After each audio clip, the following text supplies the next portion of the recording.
Império Carolíngio é como conhecemos o período do reino dos francos, em que a dinastia carolíngia existiu. Essa dinastia ascendeu ao trono franco a partir do ano de 751, quando Pepino o Breve foi coroado rei, e estendeu-se até o final do século X, quando os carolíngios perderam o trono para uma nova dinastia.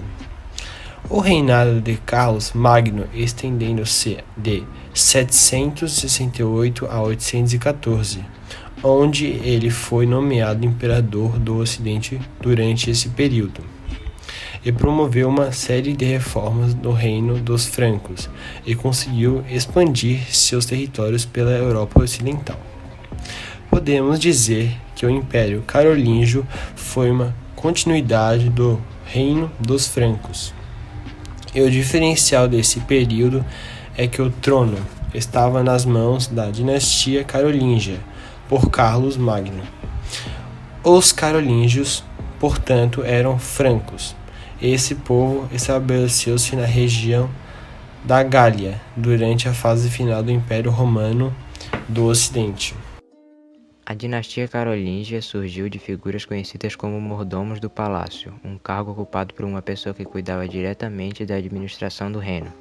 Nos primeiros séculos do reino dos francos, o trono era ocupado pelos merovingios, mas com o passar do tempo, esses reis entregaram muitas de suas atribuições aos mordomos, que acumularam grande poder tendo acesso aos nobres e aos cofres reais, por exemplo.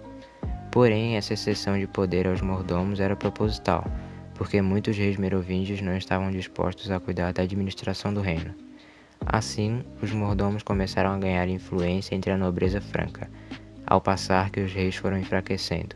Em 732, os francos lutaram contra os muçulmanos na Batalha de Poitiers, e esse foi um momento crucial da história franca, porque eles foram liderados por Carlos Martel, um mordomo do palácio.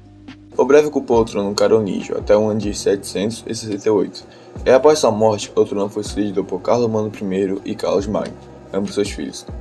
Seu governo também contribuiu para a estruturação do feudalismo e o estabelecimento de práticas clássicas na Idade Média, como a suzerania e a vassalagem.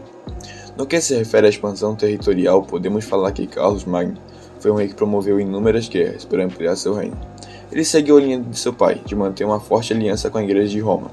Durante essas expansões, realizou conversões forçadas por onde passava. De toda forma, Carlos Magno conseguiu formar o maior reino em termos de território na Europa, depois da fragmentação do Império do Ocidente.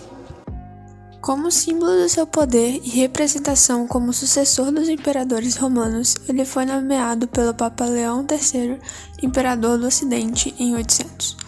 Como o poder dos reis era muito frágil, ele precisava de alguma forma garantir a fidelidade de seus nobres, e uma delas se deu pelas relações de suzerania e vassalagem.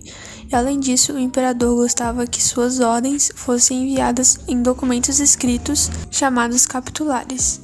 Ele implantou leis com aplicação para todo o reino, e os territórios entregues aos seus vassalos, chamados de condados, eram monitorados por enviados do Senhor, um grupo de funcionários reais que monitoravam o trabalho dos condes. Seu filho, Luís o Piedoso, sucedeu ao trono em 814, mas como não tinha a mesma capacidade de administração que o pai, acabou contribuindo para o enfraquecimento do império. E o território franco foi constantemente atacado por húngaros a leste e vikings ou normandos ao norte.